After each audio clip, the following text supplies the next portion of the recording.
لله نحمده ونستعينه ونستغفره ونؤمن به ونتوكل عليه ونعوذ بالله من شرور أنفسنا ومن سيئات أعمالنا من يهده الله فلا مضل له ومن يضلل فلا هادي له وأشهد أن لا إله إلا الله وحده لا شريك له وأشهد أن سيدنا وسندنا ونبينا وإمامنا ومولانا محمدا عبده ورسوله صلى الله عليه وعلى آله وصحبه وبارك وسلم تسليما كثيرا كثيرا أما بعد فأعوذ بالله من الشيطان الرجيم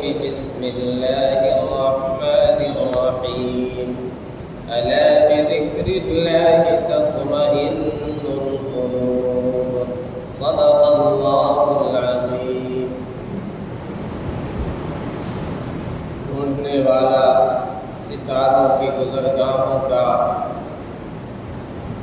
ڈھونڈنے والا ستاروں کی گزرگاہوں کا اپنے اخلاق کی دنیا میں سفر کر نہ سکا،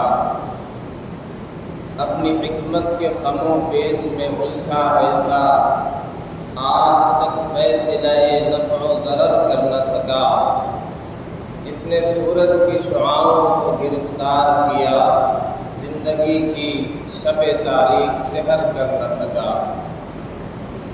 اکرم بزرگوں اور دوستوں، رسول اکرم صلی اللہ علیہ وسلم کی بعثت کے اہم مقاصد میں سے ایک بڑا مقصد یہ بھی تھا جس کا اللہ نے قرآن میں ذکر کیا، وَالَّذِي بَعَثَ فِي الْأُمِّيِّينَ رَسُولًا مِّنْهُمْ يَتْلُو عَلَيْهِمْ آيَاتِهِ وَيُزَكِّيهِمْ.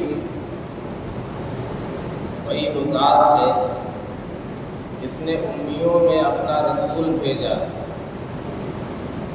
یتلو علیہم آیاتہ، جو انہیں قرآن کی آیتیں پڑھ کے سناتا ہے، اس کی تلاوت کرتا ہے، وَيُزَكِّيهِمْ، اور ان کا تزکیہ کرتا ہے. رسول کے بنیادی مقاصد میں سے انسانوں کا تزکیہ کرنا، انہیں پاک اور صاف کرنا ہے گندگی سے، شرک سے، برائی سے، معصیت سے. اور یہ نفس کا جب تزکیہ ہو جائے تو اللہ تعالیٰ نے قسم کھا کر کے، ایک قسم نہیں کئی قسمیں کھا کر کے ارشاد فرمایا کہ فلاح اور کامیاب شخص وہی ہے جس نے اسے سنوار لیا، جس نے اسے پاکیزہ بنا لیا. چنانچہ ارشاد ہے، والشمس وضحاها، قسم ہے سورج کی اور اس کی روشنی کی، والقمر اذا تلاها، قسم ہے چاند کی جب وہ اس کے پیچھے آئے، والنہار اذا جلاها، قسم ہے دن کی جب وہ اسے روشن کر دے، واللیل اذا یغشاها، قسم ہے رات کی جب وہ چھا جائے، واللیل اذا یغشاها والنہار اذا جلاها. آگے چند قسمیں، وما خلق الذکر والانثى والسماء وما بناها، قسم ہے آسمان کی، اس کے بنانے کی، والارض وما طحاها، زمین کی اور اس کے بچھانے کی. آسمان کی اور اس ذات کی جس نے اسے بنایا، زمین کی اور اس ذات کی جس نے اسے بچھایا. فالهمها فجورها وتقواها قد افلح من زکاها. چند قسمیں کھا کر کے جواب قسم ہے. ایک بات ارشاد فرمائی جا رہی ہے کہ کامیابی کہاں سے ہے، فلاح کہاں سے ملے گی، انسان بنتا اور سنورتا کیسے ہے. قد افلح من زکاها، کامیاب ہے وہ شخص جس نے اسے سنوار لیا، اس کا تزکیہ کر لیا.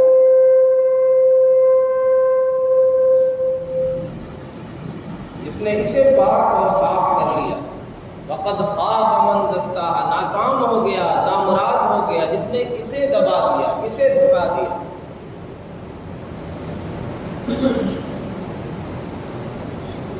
تزکیہ نفوس میں سے اہم دل کو زندہ رکھنا، دل کو پاکیزہ رکھنا، دل کو مردہ ہونے سے بچانا، دل کے جہاں کو آباد کرنا۔ جب یہ جہان آباد ہو جاتا ہے، جب یہ زندہ رہتا ہے، اس میں حرکت رہتی ہے، تو پھر باہر کا جہان بھی آباد رہتا ہے، اس میں تازگی رہتی ہے، اس میں شادابی اور آبادی رہتی ہے۔ دل گلستہ تھا تو ہر شے سے ٹپکتی تھی بہار، دل بیاباں ہو گیا ہر شے بیاباں ہو گیا۔ جب دل ویران ہو گیا، بیاباں ہو گیا، تو ساری چیز باہر کی ویران ہو گئی۔ جب یہ دل زندہ ہوتا ہے، جب یہ دل صالح ہوتا ہے، درست ہوتا ہے، پاکیزہ ہوتا ہے، سنور جاتا ہے، بندے کے دل میں ایک آواز آتی ہے، ایک صدا آتی ہے، ایک احساس ہوتا ہے، ایک شعور بیدار رہتا ہے۔ وہ قدم اٹھاتے ہوئے، وہ نگاہ اٹھاتے ہوئے، وہ زبان چلاتے ہوئے، اس کا دل یہ صدا دیتا ہے، الم یعلم بان اللہ یری۔ بولنے سے پہلے سوچ لینا، چلنے سے پہلے، قدم اٹھانے سے پہلے سوچ لینا، اللہ دیکھ رہا۔ کوئی دیکھے نہ دیکھے، کوئی نگہبانی کرے نہ کرے، کوئی نگران ہو نہ ہو، اللہ دیکھ رہا ہے۔ قدم اٹھانے سے پہلے، وہ نگاہ اٹھانے سے پہلے اس کے ضمیر سے آواز آتی ہے، انہا ان تک مثقال حبۃ من خردل فتکن فی صخرۃ او فی السماوات او فی الارض یأتی بها اللہ۔ ایک رائی کے برابر بھی اچھا کرے گا یا برا کرے گا، آسمان کی وسعتوں میں اڑ کے کر لے، زمین کی گہرائیوں میں، سمندر میں اتر کے کر لے، اللہ اسے لے کر کے آئے گا۔ ان اللہ لطیف خبیر، اللہ دیکھنے والا ہے، باخبر ہے، لطیف ہے، باریک بھی ہے۔ اس کا ہر قدم اٹھنے سے پہلے دل سے یہ صدا آئے گی، ما یلفظ من قول، میں جو بول رہا ہوں، میری زبان جو چل رہی ہے، میں جو کچھ بول رہا ہوں، اس پر نگراں ہے، محافظ ہیں، لکھنے والے فرشتے ہیں۔ کرامن کاتبین یعلمون ما تفعلون۔ جب دل زندہ ہوگا تو یہ صدا آئے گی، یہ احساس ہمیشہ رہے گا کہ کرامن کاتبین ہے، لکھنے والے فرشتے ہیں، وہ سب کچھ ریکارڈ کر رہے ہیں، محفوظ کر رہے ہیں، لکھ رہے ہیں۔ جب دل بیدار اور زندہ ہوگا، جب ضمیر زندہ ہوگا، تو یہ صدا آئے گی، الم تر ان اللہ یعلم ما فی السماوات وما فی الارض ما یکون من نجوى ثلاثة الا هو رابعهم ولا خمسة الا هو سادسهم ولا ادنى من ذلك ولا اکثر الا هو معهم اينما كانوا۔ اللہ سب کچھ جانتا ہے، جو آسمانوں میں ہے، جو زمین میں ہے۔ کوئی بندہ چھپ کر کے بات کرتا ہے، سرگوشی کرتا ہے، کانا پھوسی کرتا ہے، ما یکون من نجوى من ثلاثة الا هو رابعهم، اگر تین لوگ مل کے سرگوشی کر رہے ہیں، کانا پھوسی کر رہے ہیں، چوتھا وہ ہے، وہ دیکھ رہا ہے، وہ سن رہا ہے، ولا خمسة الا هو سادسهم، پانچ مل کے سرگوشی کر رہے ہیں، چھٹا وہ ہے، وہ دیکھ رہا ہے، وہ نگراں اور محافظ ہے، ولا ادنى من ذلك، اس سے کم مل کے سرگوشی کر رہے، اس سے زیادہ مل کے سرگوشی کر رہے، ہر ایک کو دیکھ رہا۔ اینما کانوا، بندے جہاں بھی ہوں، جہاں بھی چلے جائیں، ہر حال میں وہ واقف ہے، وہ باخبر ہے، وہ دیکھ رہا ہے۔ ان اللہ علیم خبیر، اللہ خوب جاننے والا ہے، خوب واقف ہے۔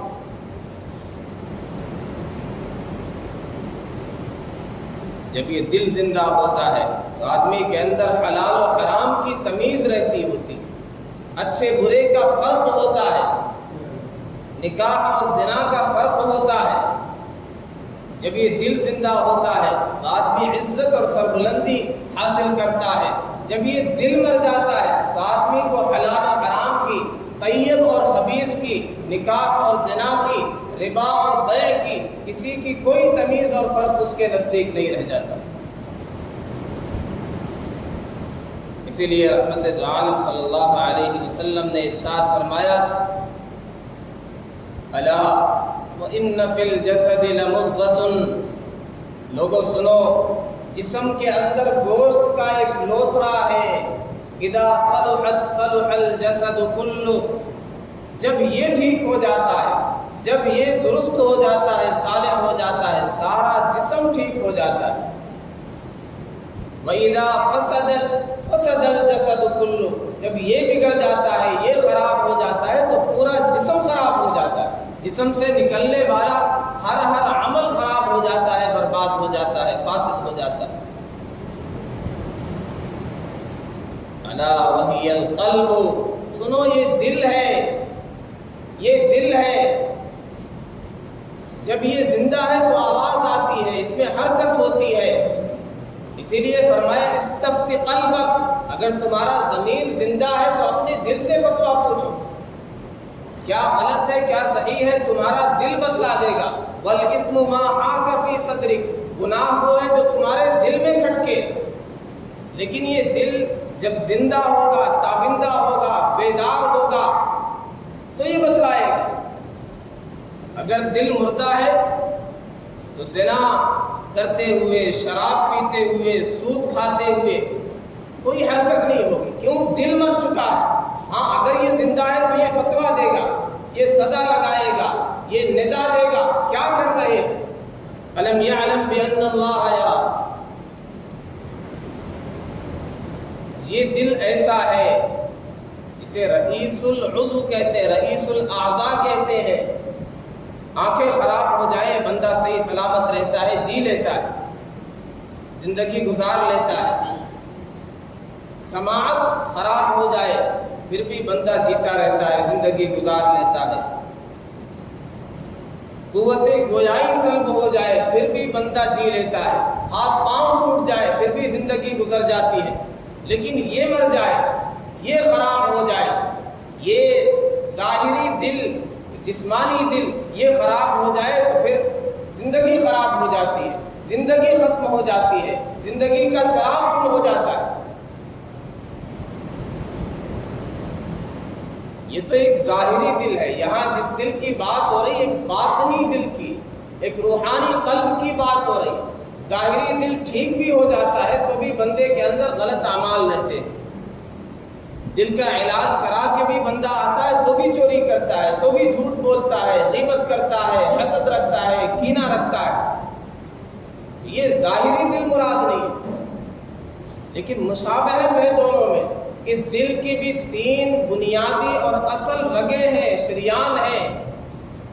اگر یہ خشک ہو جائے، اگر یہ اپنا کام کرنا بند کر دے، اگر یہ خون سپلائی کرنا بند کر دے، بندہ مر جاتا ہے، دل خراب ہو جاتا ہے، بندہ مر جاتا ہے۔ ایسے ہی حدیث شریف میں آتا ہے یہ روحانی دل، اسے اگر پتہ کرنا ہے کہ نہیں، زندہ ہے یا مر گیا ہے، وہ تین علامتیں، تین چیزیں ہیں، اس کے ذریعے سے تم پتہ لگا سکتے ہو تمہارا دل زندہ ہے یا تمہارا دل مر گیا۔ اپنے دل کو تلاش کرو، فی ثلاثۃ مواطن، تین جگہوں میں تلاش کرو۔ عند سماع القرآن، قرآن کی تلاوت سن کر کے اگر تمہارا دل یہاں لگتا ہے، تمہاری طبیعت کو اچھا لگتا ہے، تمہیں لطف اور مزہ آتا ہے، تو یاد رکھو تمہارا دل زندہ ہے، بیدار ہے، متحرک ہے، آباد ہے۔ اگر تلاوت میں مزہ نہیں آتا، قرآن کی مجلس میں دل نہیں لگتا ہے، طبیعت اچاٹ ہوتی ہے، الجھن ہوتی ہے، اس کا مطلب یہ ہے کہ رگ، بنیادی رگ خراب ہو چکی ہے، بلاک ہو چکی ہے۔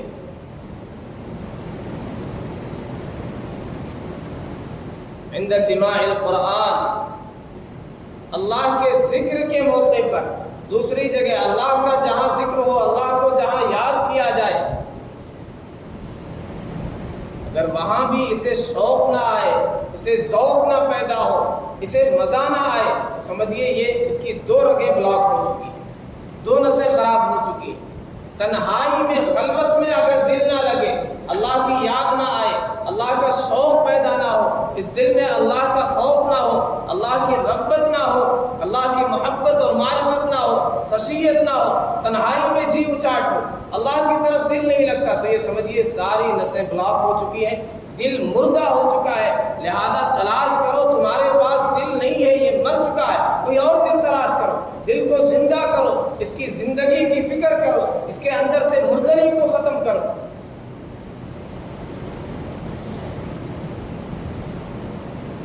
ہمارا جسمانی دل خراب ہو جائے، بلکہ جسمانی اعضاء میں سے آنکھیں خراب ہو جائیں، قوت بینائی چلی جائے، بصارت سے محروم ہو جائے، سماعت سے محروم ہو جائے، گویائی سے محروم ہو جائے، سارے جتن کرتے ہیں، ساری محنتیں کرتے ہیں، کسی طرح ٹھیک کرنا ہے، علاج کرانا ہے، لیکن دل کے علاج کی بھی فکر ہے، دل کو زندہ رکھنے کی بھی ہم نے فکر کی، دل کو شاد اور آباد رکھنے کی بھی فکر کی۔ اس کے علاج کے لیے کہیں باہر جانے کی ضرورت نہیں ہے، اس کے علاج کے لیے ہمارے گھر میں اس کا علاج رکھا ہوا ہے، ہماری الماری میں اس کا علاج رکھا ہوا ہے، وہ جو کبھی ہم نہیں اٹھاتے، رمضان کے علاوہ جسے ہم سینے سے نہیں لگاتے، جس کی تلاوت نہیں کرتے، وہ اس کا علاج۔ اس دل کو زندہ وہ قرآن کرے گا، اس کی تلاوت سے دل آباد اور زندہ ہوگا۔ اسے زندہ کرنے کے لیے اللہ والوں کے پاس جائیں، علماء کے پاس جائیں، ان کی مجالس کو اختیار کریں، ان کی باتوں پر عمل کریں، اس سے زندگی ملے گی۔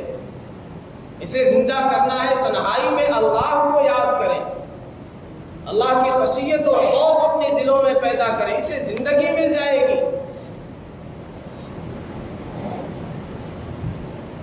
رحمت دو عالم صلی اللہ علیہ وسلم کی محنت سے لوگوں کے قلوب جب زندہ تھے تو قدم اٹھاتے ہوئے انہیں احساس ہوتا تھا، کوئی دیکھے نہ دیکھے اللہ تو دیکھ رہا، لہذا ان کے قدم غلط نہیں اٹھتے تھے۔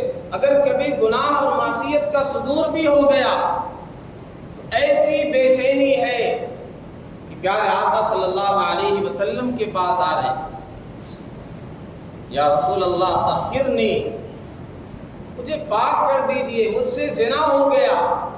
پتہ ہے جب اس کا اعتراف کر لیا، اقرار کر لیا تو سزا کیا ملے گی؟ پتھر مار مار کر کے ہلاک کر دیا جائے گا، سنگسار کر دیا جائے گا۔ لیکن دل زندہ ہو چکا ہے، دل بیدار ہے، دل متحرک ہے، لہذا دل سے صدا آئی، دنیا کی سزا برداشت کرنا گوارا ہے، لیکن اس حالت میں ناپاکی کے ساتھ دل کو مردہ لے کر کے رب کے پاس جانا گوارا نہیں۔ ماعز اسلمی رضی اللہ تعالیٰ عنہ نبی اکرم صلی اللہ علیہ وسلم کے پاس آئے، ایک خاتون نبی اکرم صلی اللہ علیہ وسلم کے پاس آئی، یا رسول اللہ انی لحبلی من الزنا طہرنی یا رسول اللہ میں حاملہ ہو گئی ہوں، زنا مجھ سے سرزد ہو گیا، مجھے پاک صاف کر دیجئے۔ آپ نے ٹالنا چاہا، اگنور کرنا چاہا، نہیں شاید تمہیں وہم ہو گیا ہو، شک ہو گیا ہو، شاید بوسہ لے لیا ہو، لعلک مسستی لعلک قبلتی۔ فرمایا نہیں، مجھ سے زنا ہو گیا ہے۔ فرمایا ٹھیک ہے، اس بچے کا کیا قصور ہے، اس حمل کا کیا قصور ہے، جب ولادت ہو جائے گی اس کے بعد آنا۔ اب ایک مدت ہے، ایک عرصہ ہے، کئی مہینے ہیں، ارادے بدل سکتے تھے، لیکن نہیں، دل زندہ تھا، اس لیے پھر سے آ گئی، یا رسول اللہ ولادت ہو چکی ہے، اب مجھے سزا دے دیجئے، مجھے پاک صاف کر دیجئے، میں اس حالت میں رب سے ملنا نہیں چاہتی۔ آپ نے فرمایا دودھ پیتے بچے کا کیا قصور ہے، اس کی تربیت کا کیسے انتظام ہوگا، جب یہ کھانے پینے کے لائق ہو جائے پھر آنا۔ پھر 2 سال کا عرصہ، پھر اس بچے کو لے کر کے آئیں 2 سال کے بعد، اور اس کے منہ میں روٹی کا ٹکڑا دیا، یا رسول اللہ اب یہ روٹی کھانے کے قابل ہو گیا ہے، طہرنی یا رسول اللہ، اب مجھے پاک صاف کر دی۔ پتہ ہے پتھر مار مار کر کے ہلاک کیا جائے گا، رجم کیا جائے گا، لیکن بس دل زندہ تھا، دل بیدار تھا، دل آباد تھا، اس لیے قلب سلیم کے ساتھ رب سے ملاقات کرنا چاہتی تھی۔ چنانچہ سزا دی گئی، پاک صاف کیا گیا، اور ایک صحابی نے اعتراض کیا، پیارے آقا صلی اللہ علیہ وسلم نے ارشاد فرمایا لقد تابت توبتن، اس نے ایسی سچی توبہ کی ہے، ایسی پیاری توبہ کی ہے، اگر مدینے کے 70 لوگوں میں تقسیم کر دیا جاتا سب کے لیے کافی ہو جاتا۔ یہ توبہ 70 گنہگاروں کے لیے کافی ہو جاتی، ایسی شاندار توبہ کی۔ جب دل زندہ ہوتا ہے تو بندہ گناہ کر کے اس پر ڈٹا نہیں رہتا ہے، اڑا نہیں رہتا ہے، اصرار نہیں کرتا، فوراً اللہ کی طرف رجوع کرتا ہے، فوراً توبہ کرتا ہے۔ جب دل زندہ رہتا ہے تو غلط چیز کی طرف ہاتھ بھی نہیں اٹھتا، نگاہ بھی نہیں اٹھتی، قدم بھی نہیں اٹھتے۔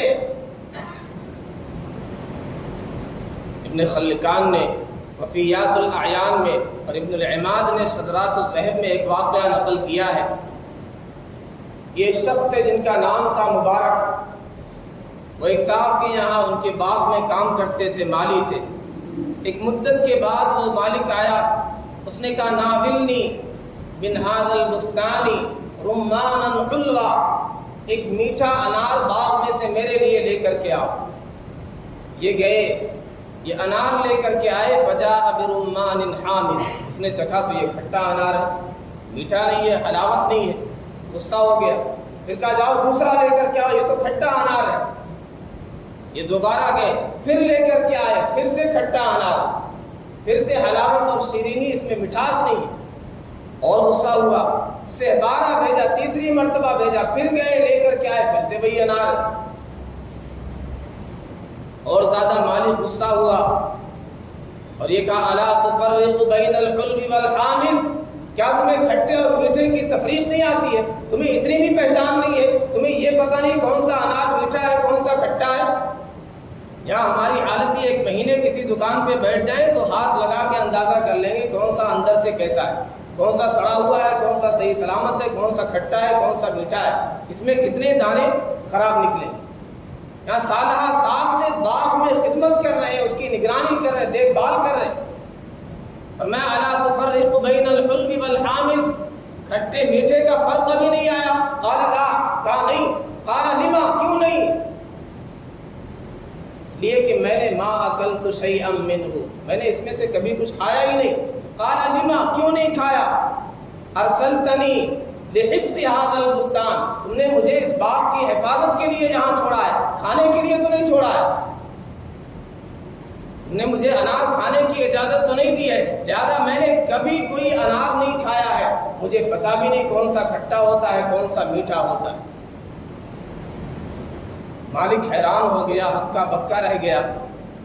اس نے کہا میری ایک بیٹی ہے، قد خطب لابنتی فلان و فلان و فلان، فلاں سے رشتہ آیا، فلاں کے یہاں سے رشتہ آیا، فلاں نے پیغام بھیجا، تم یہ بتاؤ میرے لیے کیا بہتر رہے گا، کس سے نکاح کراؤں؟ تو انہوں نے جواب دیا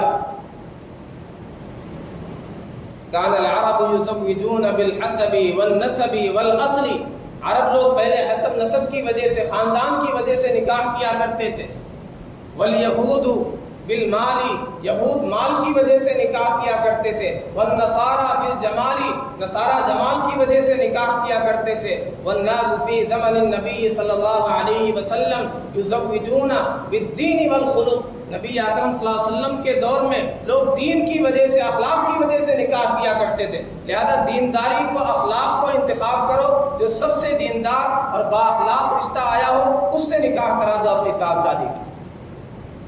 فکر و نظر، مالک نے غور کیا، فکر کی، تدبر کیا، اور اس نے یہ پایا کہ اس نوجوان سے زیادہ کوئی بہتر اور صالح اور دیندار نوجوان میری نگاہ میں نہیں، لہذا اپنی صاحبزادی کا اس سے نکاح کر دیا۔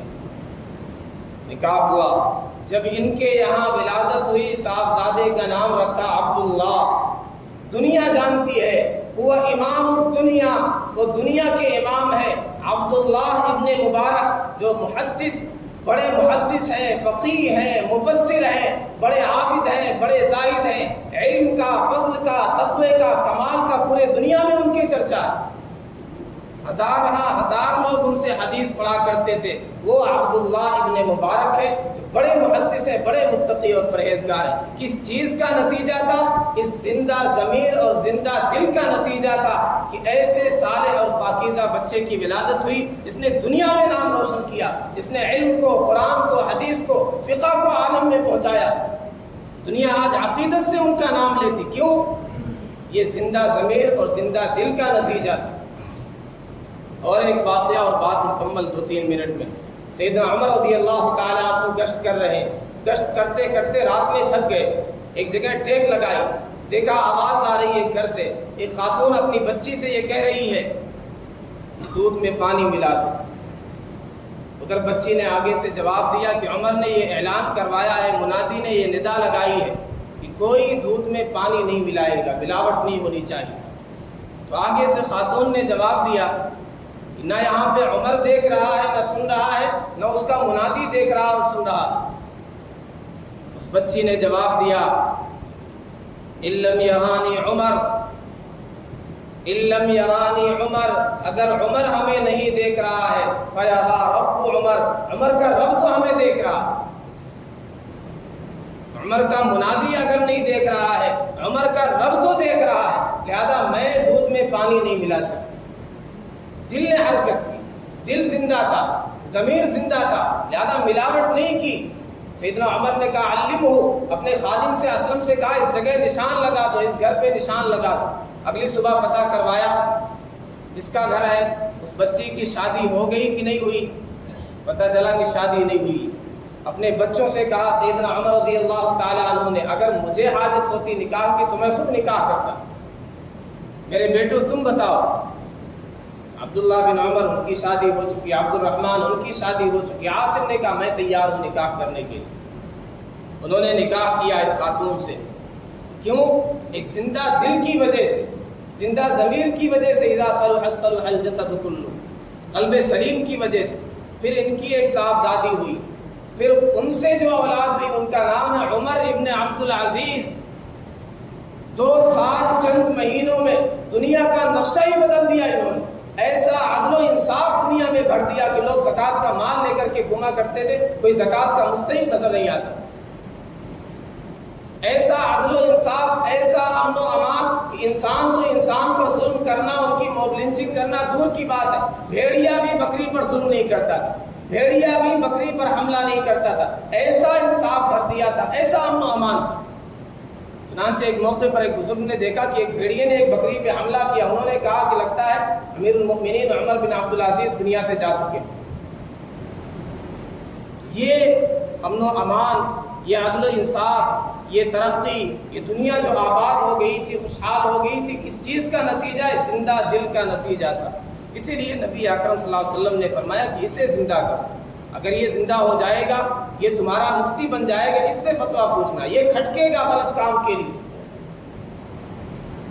یہ آباد ہو جائے گا, سارا جہاں آباد ہو جائے. اسی لیے کہا دل بینا بھی کر طلب خدا سے, کہ آنکھ کا نور دل کا نور تو نہیں. تو ہمیں بھی چاہیے کہ ہم دل بینا طلب کریں. دل جو مردہ ہو گیا ہے, اس پر جو گناہوں کی ظلمت چھا گئی ہے, اسے دور کرنے کی فکر کریں. والذین اذا ظلموا انفسهم ثم جاءوک فاستغفروا اللہ واستغفر لهم الرسول. گناہ ہو جائے, معصیت ہو جائے, دل پر ظلمت چھا جائے, اللہ کی طرف رجوع کریں, اللہ کے رسول کی طرف رجوع کریں, استغفار کریں, اپنے گناہوں کی معافی مانگیں, پھر سے دل پاک صاف ہو سکتا ہے. اور اگر دل پاک صاف ہو گیا تو باہر کا جہان آباد ہو سکتا ہے. اللہ ہمارے دل کو پاک صاف فرمائے, ہمارے دل کو آباد فرمائے, ہمارے دل کو زندہ فرمائے, مردہ ہونے سے بچائے. وآخر دعوانا الحمد للہ رب العالمین.